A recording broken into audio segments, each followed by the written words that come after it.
Assalamualaikum warahmatullahi wabarakatuh. Nama saya Muhammad Adi, nomor pokok Taruna 1902028, izin menjelaskan tentang pahat.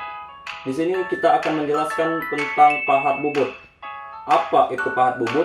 Pahat bubut merupakan suatu alat potong utama yang biasa digunakan pada proses pembubutan. Jenis pahat bubut itu juga bermacam-macam dan itu tergantung dari fungsinya.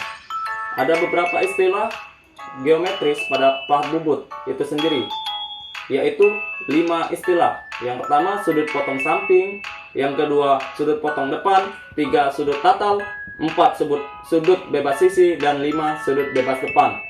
Dan di sini kita akan membagi pahat bubut itu menjadi 7 macam. Yang pertama ialah pahat bubut rata.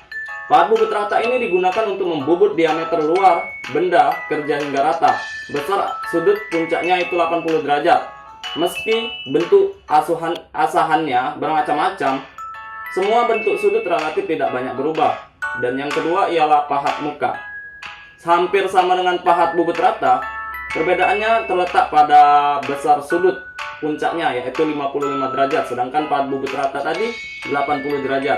Digunakan untuk membubut permukaan ujung benda hingga rata, baik benda kerja yang ditahan oleh center atau tidak.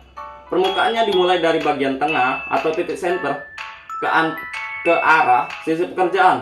Yang ketiga ialah pahat potong, digunakan untuk memotong benda kerja pada mesin bubut.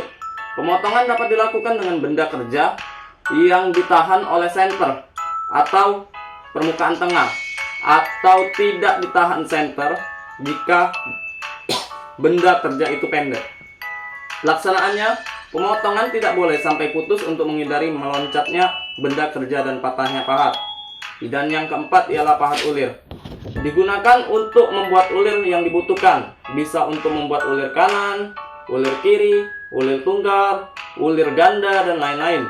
Sudut pahatnya juga berbeda sesuai dengan ulir yang akan dibuat. Contoh ulir metris dengan sudut 60 derajat.